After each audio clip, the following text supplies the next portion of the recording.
Good morning, everyone. My name is Malcolm Clemens Young. I'm the Dean of Grace Cathedral here in San Francisco, California. Welcome to the forum, the spring season. It just seemed like yesterday that it was the fall season, but now we're on into the next season. Most of us know the feeling when we've been hurt or wronged. The urge to strike back can rise up fast and feel completely justified. That impulse doesn't just live inside us. It reverberates through our relationships, our communities, and our public life. In his book, Sweeter Than Revenge, Overcoming Your Payback Mind, acclaimed author and psychotherapist David Richo explores why retaliation has such a powerful hold on us and what becomes possible when we learn to interrupt that cycle. Rather than shaming the instinct for revenge, he helps us to understand it, listen to it, and ultimately transform it. Drawing on psychology, emotional intelligence, Christian and Buddhist wisdom, and decades of therapeutic experience, David sheds light on the emotional triggers that drive reactive behavior. He invites us to notice our own patterns of retaliation and offers practical ways to respond to conflict with greater clarity, compassion, and freedom. This morning, we'll be talking about how vengeful impulses, so familiar to all of us, can become openings for growth, healing, and deeper connection.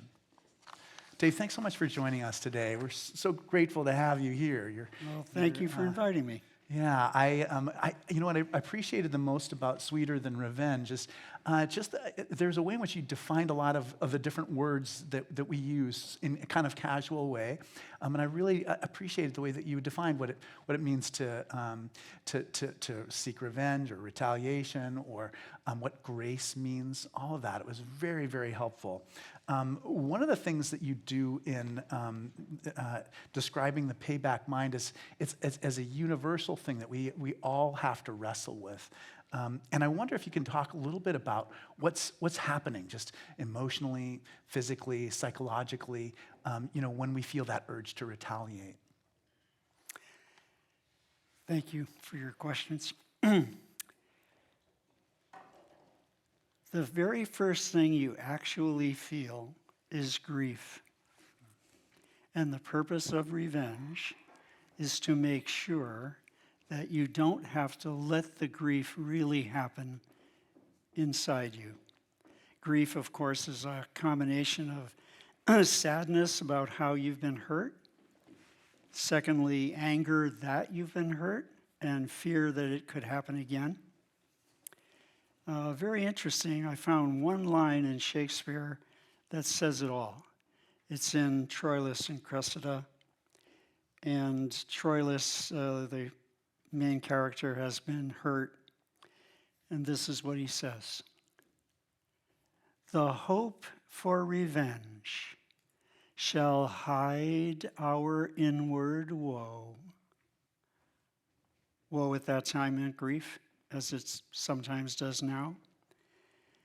Instead of having to feel the grief that is the appropriate response to any kind of hurt or insult or offense or trespass, as we say in the Lord's Prayer, instead of having to feel that, we could hide it away, we could cover it up. It's still going to be in there, but we don't have to feel it so fully. And the way to do that is to get back at the one who hurt you. As soon as you see that that's what's going on, you realize that there's something about revenge that's not honest. And of course, it's going to be very difficult to let ourselves feel grief every time someone hurts us in any way.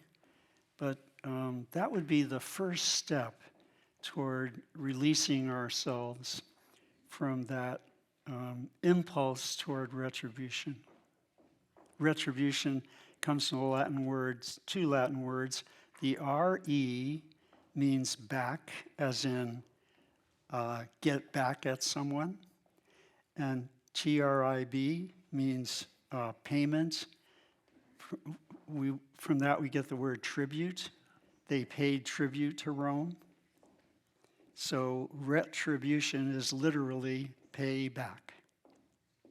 And you're imagining that it represents a kind of justice, because I did back to you what you did to me, so now we're even. But the law of Christ is about more than getting even. It's about more than even Stephen. It's a generosity. It's letting go of the need to hurt others. It's choosing forgiveness instead of revenge. It took me many years to realize that for my whole life, even in public grammar school, we started the day with the Lord's Prayer back then. And I never noticed that every single day I was promising, forgive us our trespasses as we forgive those who trespass against us. So we were always promising we're going to forgive the trespasser, and the opposite of forgiveness is retaliation. So we've been making this commitment over the years, even today at today's Mass, which I just came from. When will we open to another possibility? That's mainly what I was looking for in writing the book. You know, one of the most powerful things I think for me in reading this was just the idea that retaliation, it happens in so many different ways. I mean, so it happens in our closest relationships. So, husbands and wives like retaliating against each other in their own home, even though it's wrecking, what they share in common. And it also, takes place in interpersonal friendship relationships that we have, in other less personal relationships. Can you talk a little bit about just like where you see retaliation, just in the whole stretch of things? Like, where do you see it most around, and how do we recognize it, and what are its costs too? Well, of course, nowadays we see it on the news. It's one form of retaliation after another. We've been noticing that. But I do want to comment on what you brought up, Malcolm, because I've been a psychotherapist for 55 years. And in the course of that time, I've seen about 1,000 couples.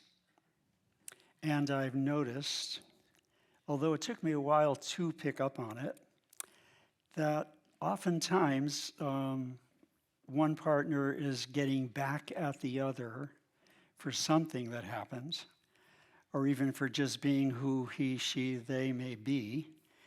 And I said to myself, how could you say you really do love someone when you're still retaliating? Wouldn't love mean that I am no longer trying to get back at you? I am looking for a way to open up a dialogue that leads to more closeness instead of less. Retaliation debits closeness. It wrecks it, as you said. And you have to ask yourself, why would I retaliate if I really did care about someone? I get it when countries retaliate against each other. Even that's not really right. It's not in keeping with the law of Christ. That applies cosmically. But to do it in a personal relationship does make you question, how much love do I really have? Today in the reading, he said over and over again, the deacon said over and over again, love kindness. Am I committed to loving kindness, or am I making sure that they get theirs? As long as it's they get theirs, instead of may all of us grow from our experience with each other, even when there's hurt in it. you can see the major difference between those two attitudes. Yeah, I mean, my favorite things in your book is just like, it's like almost an empirical test. And the empirical test is, there's different things. I've dropped the ball. I've let Heidi down, but she forgives me. It's like empirically, she loves me. I mean, and that's why I've never thought of that before. That it's not just something that she says. I know she loves me because of the way she forgives. She's never retaliated against me. And that I know of or can think of. Yeah, maybe she's retaliating right now. But I loved that too. Is that forgiveness is part of how we are loving people. And I thought about that too, that,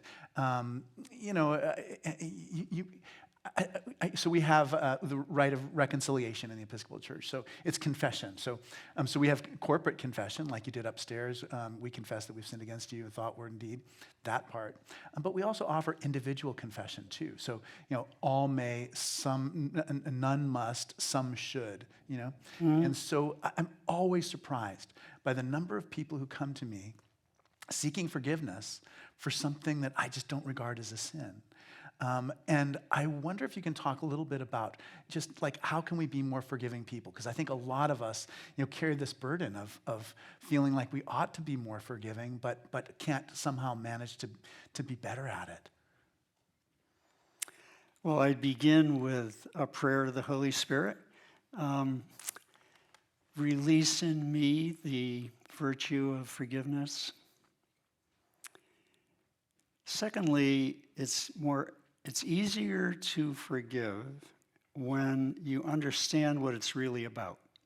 So let's take a quick look at that. Some people imagine that forgive is like excusing. It doesn't matter that you hurt me, let's just disregard it, forget it, rather than, hey, that hurt, I feel I'm going to say ouch.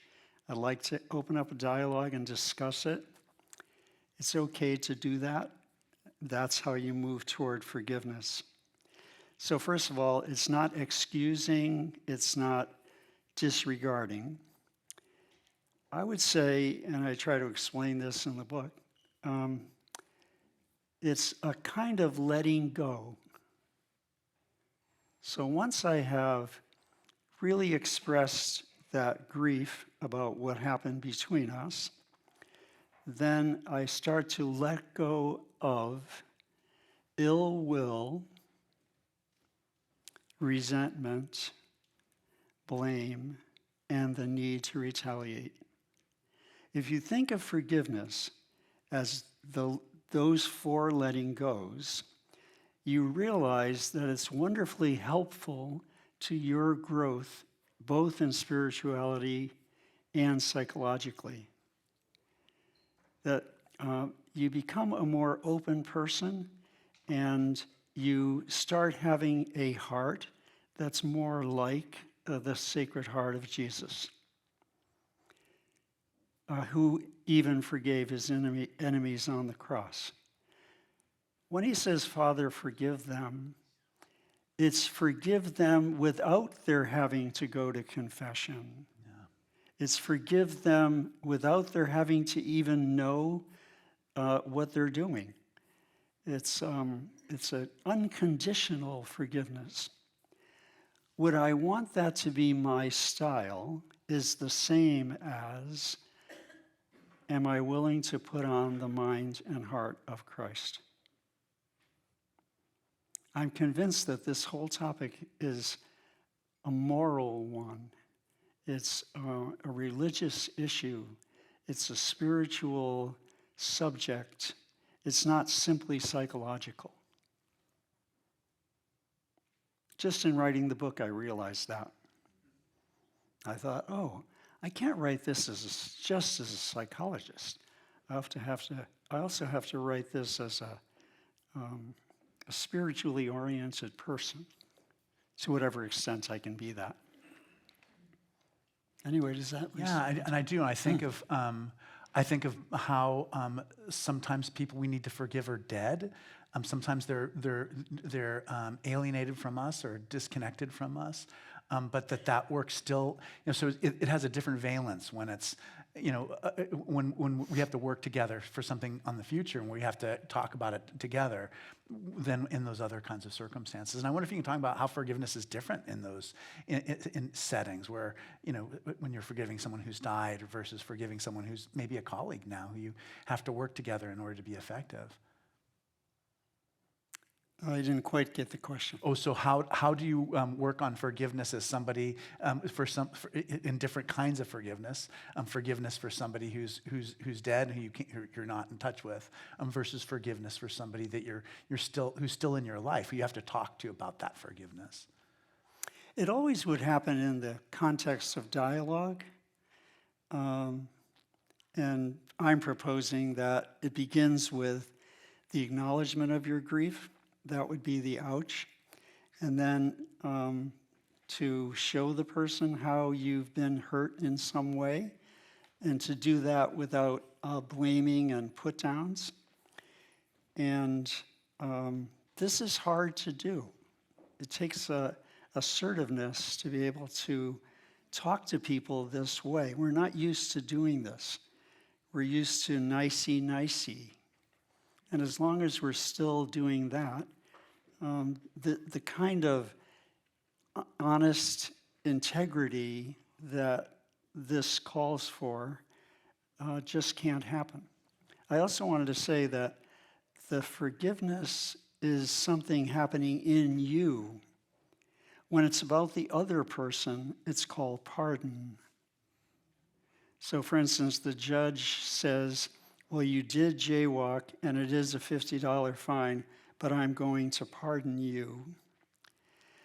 What he's saying is, you don't have to experience the consequences of your crime. So that's something about the one who committed the crime. But in forgiveness, it's more than pardon. It's a new connection that's been forged in all these letting goes that I mentioned. Now, when you mention about sometimes you forgive people who are no longer here. Yeah. For instance, what about forgiving your parents for the things in childhood that you still hold against them? You see, you wouldn't be holding anything against them if you had grieved what happened between you and let it go. And again, you're not excusing your parents even for traumatic events that may have happened between you, but you're simply acknowledging, shall we say, in a kind of unconditional yes, this really happens. I'm not going to deny that. And I can't go on through life holding this against them. I will always say that they were accountable, but I will no longer say that they're deserving of punishment. You see how much of what I'm saying would call for a whole new spiritual orientation in how we see the world and people around us. I've been thinking so much about this lately. It's another thing that's hidden. Like I think something that's hidden is so many of us feel like we need to be forgiven, and it's not something that you talk about with someone in a casual conversation. But another thing I just see, like it's almost an epidemic of, and that is of just estrangement between people who feel like they should be more connected. Estrangement between children and their parents, children and their siblings. I wonder if you can talk about how do you, when you find yourself in a situation like that, how do you kind of work forward to something new, like a different kind of relationship where you can be in connection and in conversation again? I think we get help for that from the sacrament of reconciliation. So I'm going to begin with a confession. I know I hurt you in these ways, and I would like you to tell me about the hurt that you feel because of whatever I have done. And I'd like to express sorrow, that's contrition. I'd like to express sorrow for having done that. I'm not excusing myself, but I do want to acknowledge that it was not the right thing to do and ask your forgiveness. See the kind of humility this would take. If you have a big ego, you wouldn't be able to pull this off. Well, that's a good point, too, that we're also working on our ego so that when we have moments like this, that we can, live in them in a peaceful and open and kind-hearted way. And revenge is the ego's favorite sport, at which it's an Olympic gold medalist. It's so hardly fair. So we've been talking about more interpersonal, individual kinds of forms of retaliation. And, I just see just all along the front pages these days, thousands of federal agents in Minneapolis, and that there's far more federal agents than there are even local police officers. And I wonder if you can talk a little bit about just retaliation as a part of our cultural landscape, and especially, how we understand what's happening in Minneapolis, according to the kinds of tools that you offer us in this book. First of all, it's such a sad experience, isn't it, for everyone? Not only for the people there, but for us who are watching it on TV. And what I've noticed over the past year is that retaliation is becoming more and more legitimate.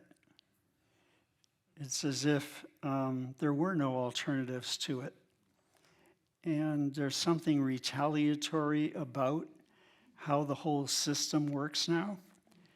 And I really feel for the people in Minneapolis, but I admire how they pull together, how they protest, how they speak up, how they insist that justice be done. And then it's up to us to support them in whatever way we can, even if it's like making a donation to part of their project. This is not an area in which we ourselves have much power, say as individuals. We can just do what we can do. But this is where it's important to call upon the Holy Spirit to make a difference in the world. It's hard to believe that that's even possible, isn't it? But yet, that's what our faith recommends. And I think it's still important to do on a daily basis. I no longer pray just for things for myself. I always say, and may this also be for everyone in the world who has the same kind of issue that I have. Yeah, I love that. So you make your individual prayers into universal prayers. Yeah. Yeah. There are a few times in your book where you mention just, what it was like to be a young man, and that Olympic athlete, the desire for revenge, it was part of your conscious life. And I wonder if you can just almost talk about autobiographically, how did you come to recognize that as a problem, and then how you came to wrestle with it? Well, first of all, being Italian, retaliation was not not just a recommendation; it was a sacrament. I mean, you absolutely had to engage in it. I never once made the connection between retaliation and sin. During the entire time in the seminary, which in our tradition is 8 years, probably the same as yours, Not one professor ever mentioned it. You know, we have classes in what's called moral theology and dogmatic theology. Dogmatic theology is about the teachings that are listed in the creed, and moral theology is about how to examine your conscience and figure out what is sinful and how sinful it is. They never mentioned retaliation, not even once. And I myself never mentioned it when I was a priest in any sermon. I never heard one person in confession confess it. I just never even imagined that retaliation had anything to do with morality. Can you imagine? It took me a long time, and it wasn't until I found Buddhism in 1971. And then I even had to be in Buddhism for another 20 years before I finally made my vow, never again knowingly to retaliate. And all I can tell you is, having done that, and I have tried to maintain it, I like myself more this way. You can't do this to win. This is not the alternative to retaliation, saying ouch, opening a dialogue, forgiving. Those are not strategies to make sure you feel satisfied. They're not the path to victory. They are the end of having words like victory or triumph matter. Now all that matters is, have I designed a life that comes from an enlightened place? Or from a Christian point of view, a life that basically means I live no longer for myself, but Christ lives in me. That's the reward, that's the gift that you receive. Not, oh, I really got back at him and I feel good. There's no longer the desire for the feeling good. Now it's the desire to feel like I acted in the style of my spiritual commitment. I think one of my favorite parts of your book, too, is just the expectation. I think a lot of us go through life expecting everything to just be hunky-dory, and that if that's our expectation, we're going to be in for some rude awakenings. And so I did like you talking about just how we need to expect that people are going to be mean to us or unkind to us, that that things are going to go awry. And I wonder if you can talk a little bit about that too, just about, there are times when we're interacting with people and they're going to be, more amenable to some of these ideas.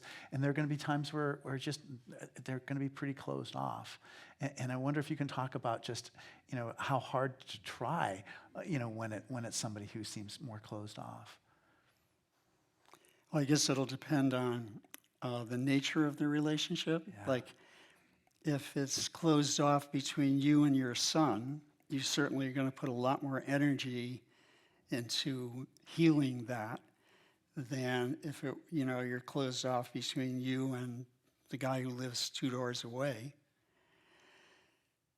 But Malcolm's brought up the important point that it's a given of life that when people are together in any way, they will eventually scrape against each other. And that's the feeling of hurt.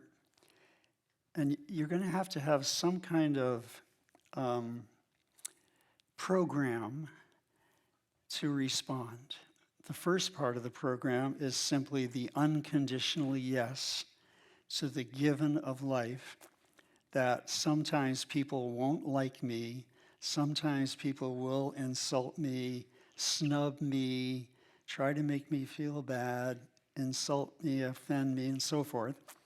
And none of that makes a difference since I have already so fully committed myself to a very particular spiritual style. And it does not include retaliating. It acknowledges, it doesn't cover up how hurt I feel. It doesn't let people off the hook. It simply notices with compassion the pain that comes from those who cause pain, the pain that is in those who cause pain. It's the hurt who hurt. It's the pains who cause pain. And we're not letting it go scot-free, but we are noticing the suffering, and that's where compassion comes in. Yeah, I like that. I mean, and I think it's so interesting that so often it's just so transparent what that person's hurt is. Do you know what I mean? It's remarkable as soon as you say that to yourself, you're like, oh, this is the most obvious thing in the world. You know, something really bad must have happened to this person when they were a child or something. You know, that's something I appreciate too. You know, I would love it if you could talk a little bit about just, you know, being a healer yourself. Like, how did you decide to become a psychotherapist? And then maybe talk a little bit about some of the kinds of issues that people bring to you and how you're able to help them. I have a very close friend of mine who said to me this week, Malcolm, I really want to find someone to talk to about these kinds of things. And I think this might help that person to see what this might do for them. Well, regarding becoming a therapist, that's easy. I was such a messed up person, I thought if I become a therapist, maybe Then I'll fix it all. I'll be totally fixed. And now I say that to all my interns. I say, now, are you here because you think you can fix yourself by knowing all this psychological stuff? And believe me, it doesn't work. You're just as messed up later as you were when you started. But anyway, the purpose of therapy is to find the healing companion who will walk beside you, not lead, not trail behind, but walk beside you as you address, process, and resolve the issues that you're walking around with. And these issues, most of the time, relate to something that happened in childhood that was never fully resolved, and something that's happening to you in the moment that's not fully resolved. And the work is to look honestly at all that and to release yourself from blaming anyone for it. Again, you're going to say others are accountable, but not to blame. Blame is put down, make the other wrong or bad, whereas acknowledgement is, accountability is, yes, you did this, and we can see that it wasn't the right way to go, but let's see where we go from here. Yeah, thank you. You know, we have a tradition at the Forum where we take questions on note cards. Rebecca Nessel passes out cards and then she collects them. So Okay. we'd love to hear your questions. You know, I've been thinking about you so much this week because we have the Sermon on the Mount. The introduction of the Sermon on the Mount is this week. And the part that I think of as being the meat of the instruction part will be next week. So I think of, you know, the turning the other cheek. You know, when someone strikes you on the cheek, offer the other one also. But I wonder if you can talk about just other resources that Christianity has for really embracing an ethic of non-retaliation. Well, of course, the Sermon on the Mount is the main one.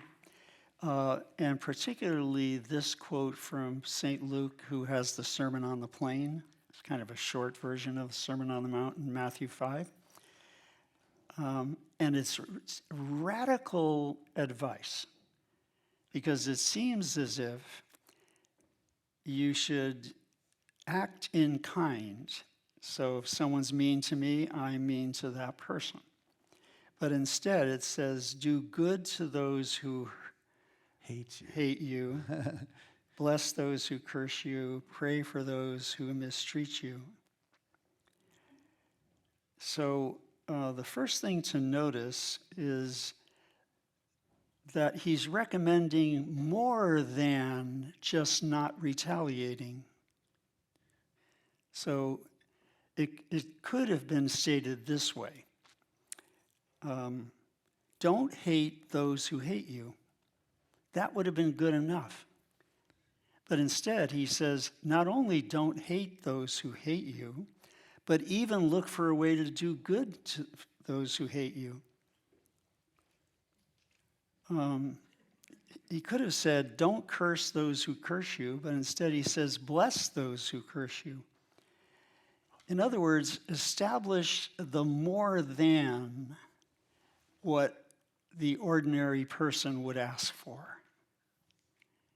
That is what our faith is offering and recommending, and I consider it quite radical.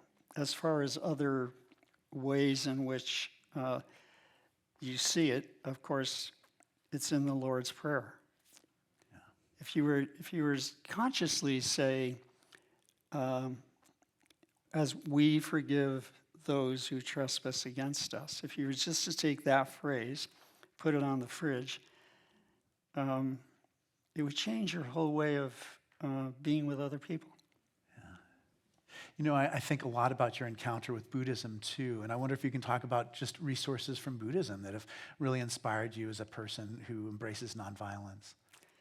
Buddhism has a special practice called loving kindness, and I wrote up this loving kindness in an affirmation, and I gave cards to Rebecca, so she's going to give them out.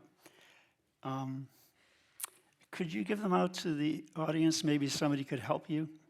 Yeah. Sure you already have them? Oh, good. Okay. We're really on top of it here. Great. That goes like top notch. Okay. So that's the summary of the Buddhist practice of loving kindness. It's that you're going to want what is good for yourself, for those you love, for those whom you don't like, and for everyone.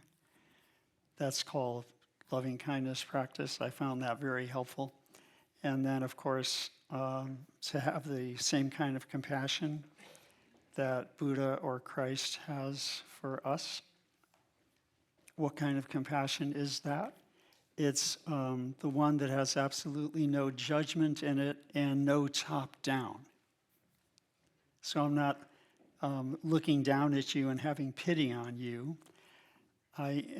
Come in Latin is from the, C-O-M is from the Latin C-U-M, which means with. And then the second part means suffer, as in the Passion of Christ. So it's to suffer with, not to stand over and be above the other. Well, let me look at some of the questions we have here. Okay. One of the questions is, what might Cosmic Mary teach us about moving from revenge to reconciliation? So yeah, I think you'll have to talk a little bit about who Cosmic Mary is first.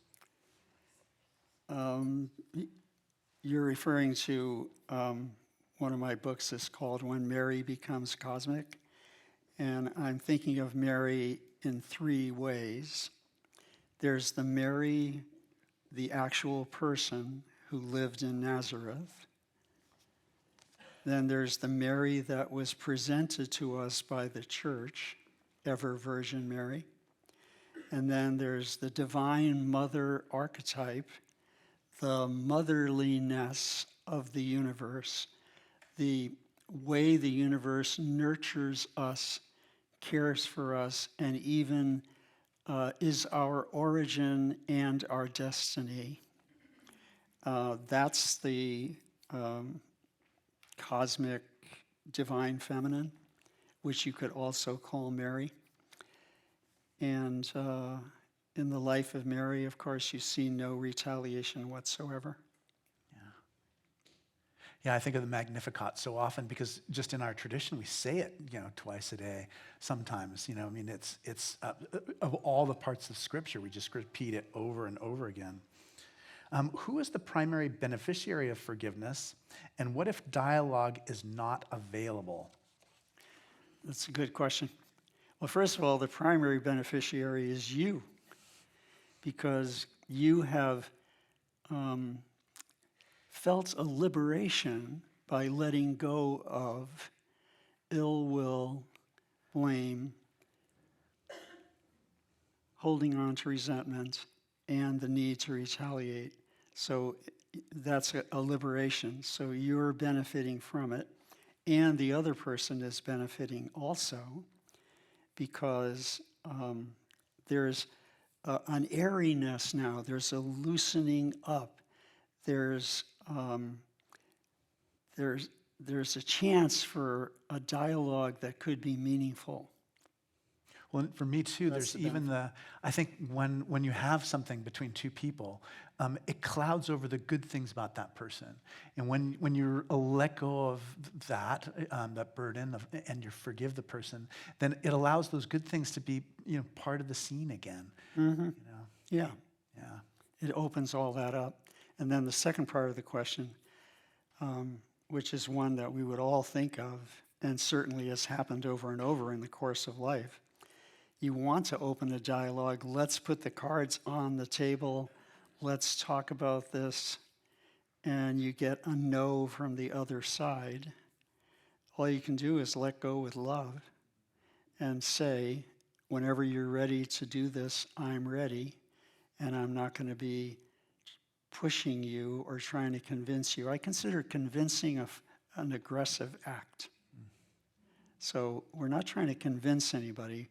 We're simply showing what we offer, and we're asking that what we offer might be received. But if it's not going to be received, one of the givens of life, sometimes I offer and it's not received, we can't hold it against the other person.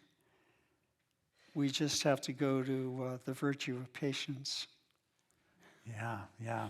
Okay, here's another question. How do you make amends to someone you think who has no good reason to ever pardon you? That's the first question. How do you make amends to someone who you think has no good reason to ever pardon you? And the second question is, how do you forgive yourself? Okay, first of all, none of this can be a quid pro quo. Oh, if I forgive you, you'll forgive me.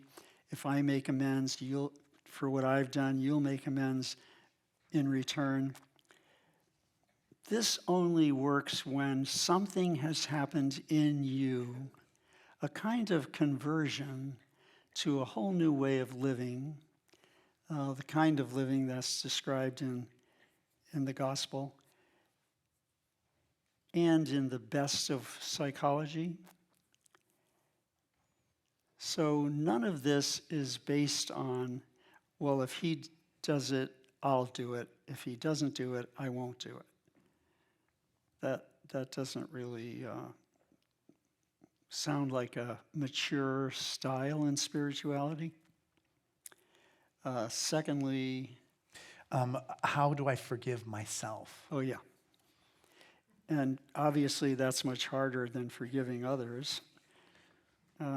It begins with converting your inner critic to Christianity or Buddhism. When that little voice speaks up and say, you're bad, you're wrong, you should have heavy regrets because of what you did, you would have to respond to that inner voice, which of course is your own voice, that's holding resentment toward you.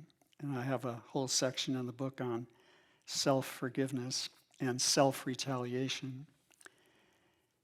Because we also do that. We harm ourselves when we don't really have enough self-esteem.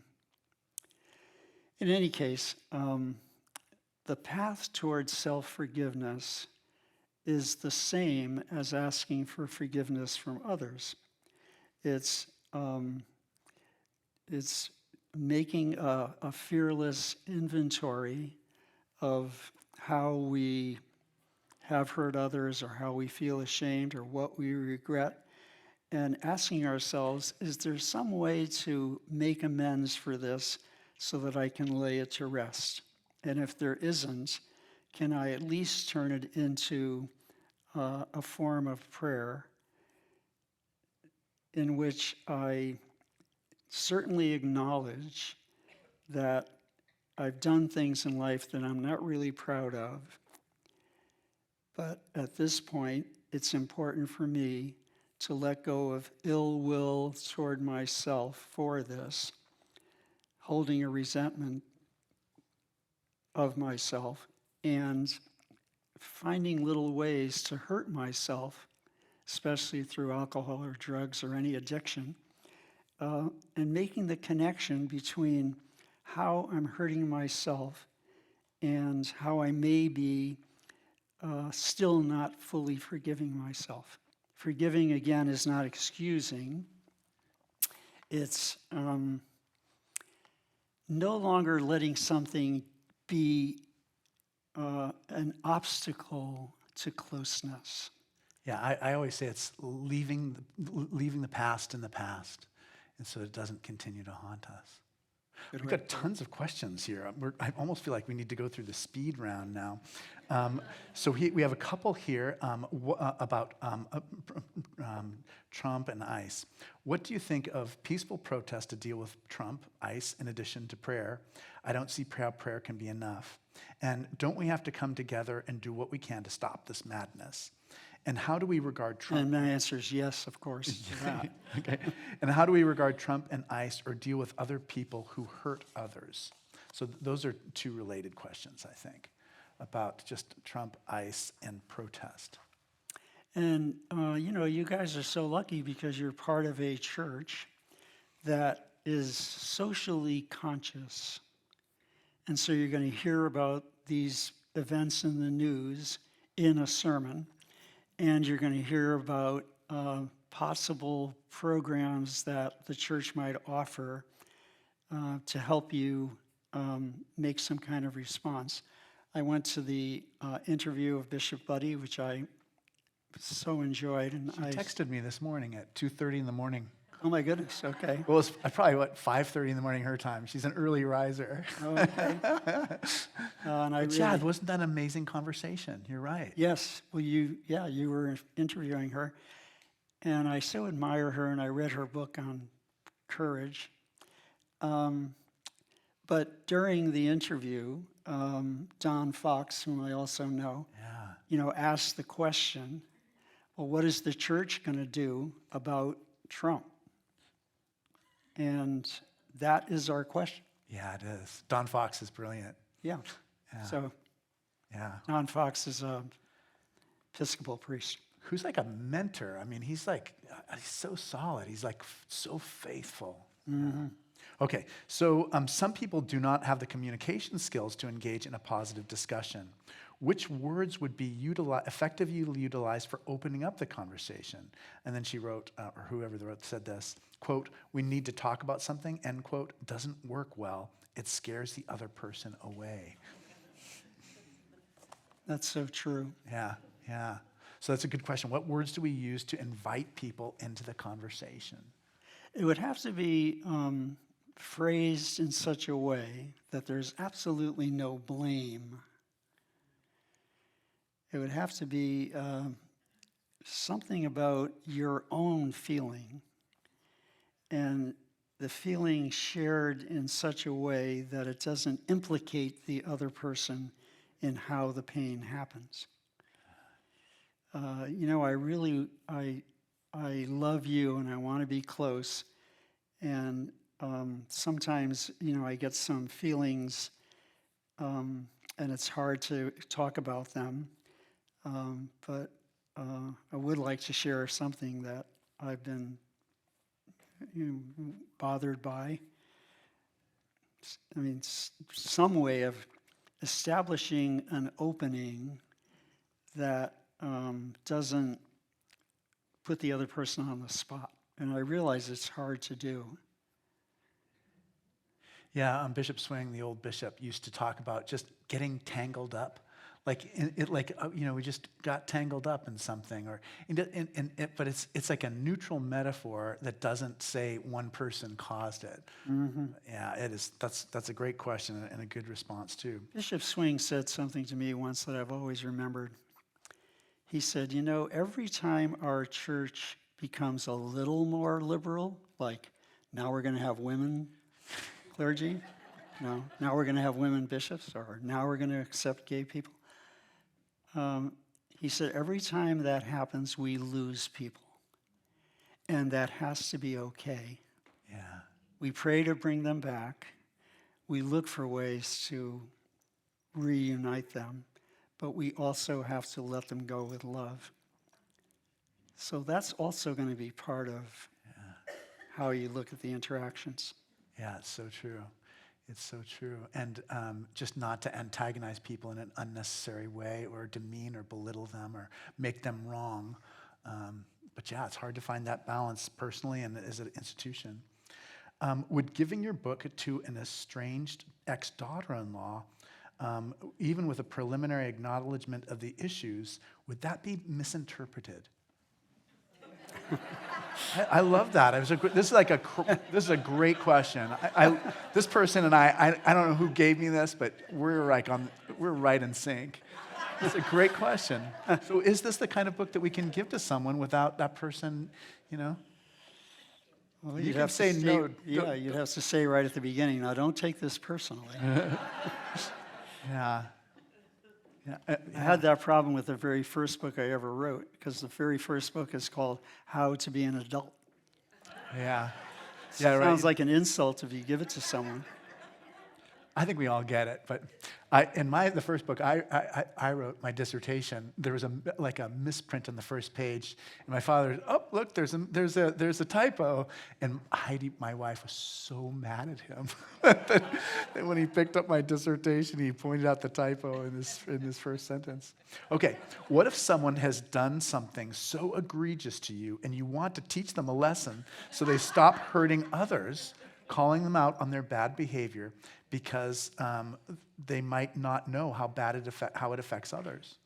So what do you do about that? Like helping so that person isn't causing more harm to others? It has to come across as a form of helping the other person,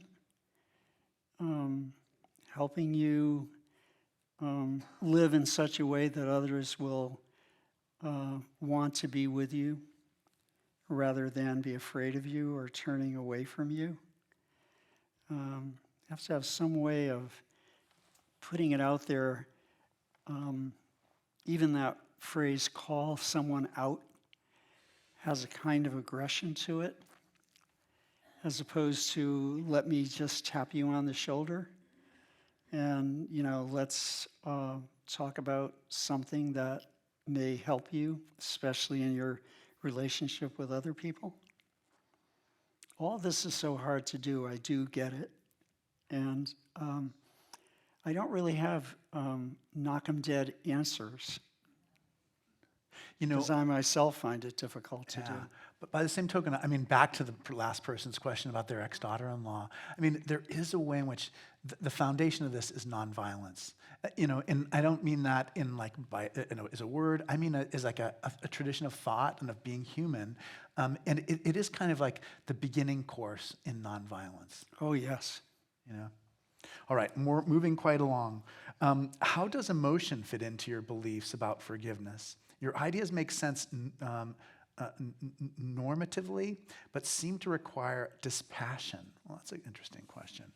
Emotions and retaliations and forgiveness and nonviolence.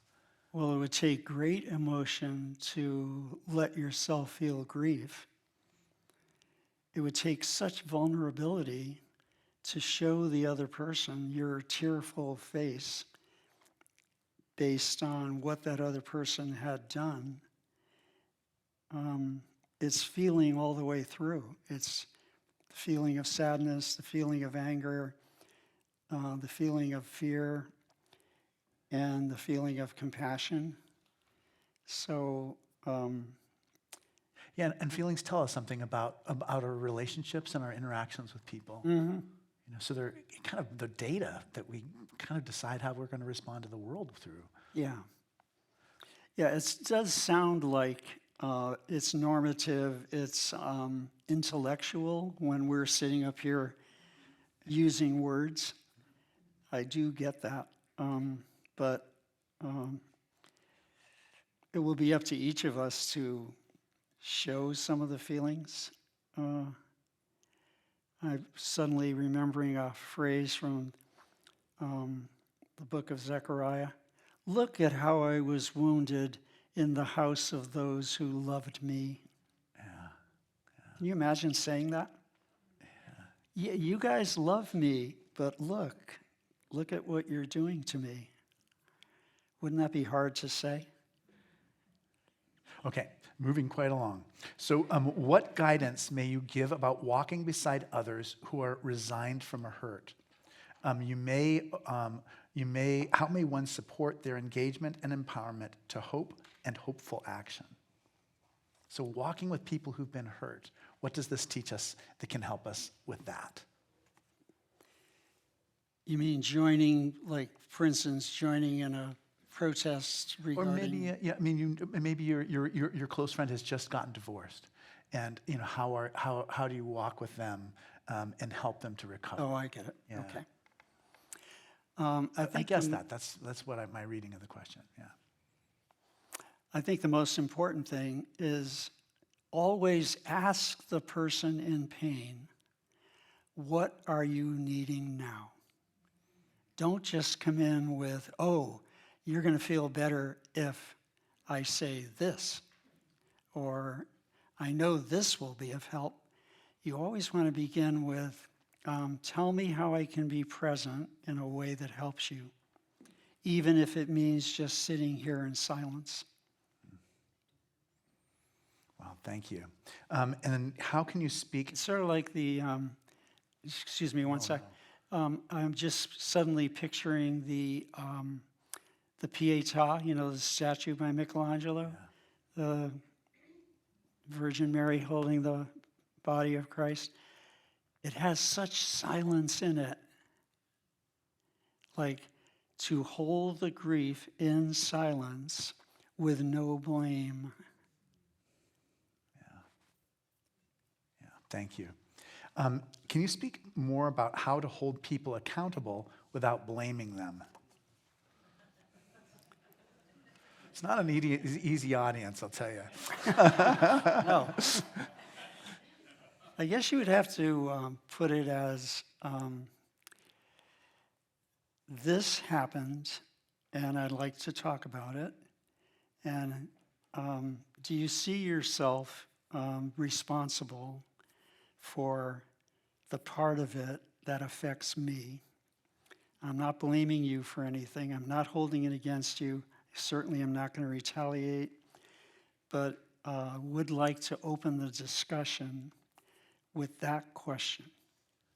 How can we both hold what just happened between us in such a way that you're able to talk about what you were up to when you did this, and I can talk about what it felt like at this end? Does this make sense to everybody? Yeah. So the next question is forgiveness achieved in understanding the offender's motives? It can't be based on, the true forgiveness can't be based on, do you deserve it? Do I get it? It's entirely a grace. This has been a long time coming in my own sense of what forgiveness is about. I see it now as a true gift that the Holy Spirit brings us this opportunity and gives us the power to feel it and express it. Once you get it, that the phrase, he deserves to be forgiven, or she does not deserve to be forgiven. Once you get it, that phrases like that no longer fit when you have been truly and fully converted to this whole new way of being, in which forgiveness is not based on anything that the other person has said. For instance, you're not even waiting for an apology. You're not even waiting to see if the other person is truly penitent. You're not waiting to see if the other person is going to make restitution or make amends. That no longer figures in, because something has happened inside you called forgivingness, which simply changes the entire sense of offense punishment. You're no longer in that that primitive part of human thinking. Something has so altered in your consciousness, and you've moved into a way of being with others that has an unconditional love in it. So forgiveness is in that category. And I make the distinction in the book, the same one that Martin Luther King made. You can forgive event by event. That's called forgiveness. Or you can just have the attitude of forgivingness, which is the virtue. And you're just doing it all over the place. Yeah, that was one of my favorite parts, that pointing out how just Martin Luther King was committed to living in a forgiving way, not just about particular things in the past, but how things are going to affect him in the future too. So we have like 3 more questions, but we don't have enough time for them. But I do want to read the questions just so that and I'll hang around think after. about If them. you have a question, I'll be here. And this, because I didn't want to leave this on the cutting board table. Okay. Why was revenge so popular in Shakespeare's time? For example, Hamlet as a revenge tragedy. And the short answer probably is because that's what human nature is. But justice. What about justice in the Bible? How does it differ from retaliation? Galatians, God is not mocked, we reap what we sow. And then this final one is, we learned this morning upstairs to do justice, love kindness, and walk humbly with God. That should be good enough, is it? If we can't go to the level of the Sermon on the Plain, the level of love those who hate us, etc. But all great questions from a great audience, and what a wonderful morning this was. I'm so grateful for this time together. And just between the two of us and our friends, I'm going to change my sermon a little bit because I noticed there's something in there that. But that's part of the reason we have to finish, is because I've got to get up there and get to the next service. Please join me when my guest next week will be the Reverend Dr. Maggie Dawn, who between us was a rock star before she was ordained as an Episcopal, a Church of England priest. So very interesting character. We'll be talking about her 2 guides to the church year, beginnings and endings, and what happens in between. Daily Bible readings from Advent to Epiphany, and Giving It Up, daily Bible readings from Ash Wednesday to Easter. I encourage you to buy Dave's book. Some copies of it are in the back. And then immediately after that, we're having the Choral Eucharist. It's going to be beautiful. Men and boys choir, a sermon about the Sermon on the Mount. All right. Again, thanks so much, Dave. It's so good to see you here at the Cathedral.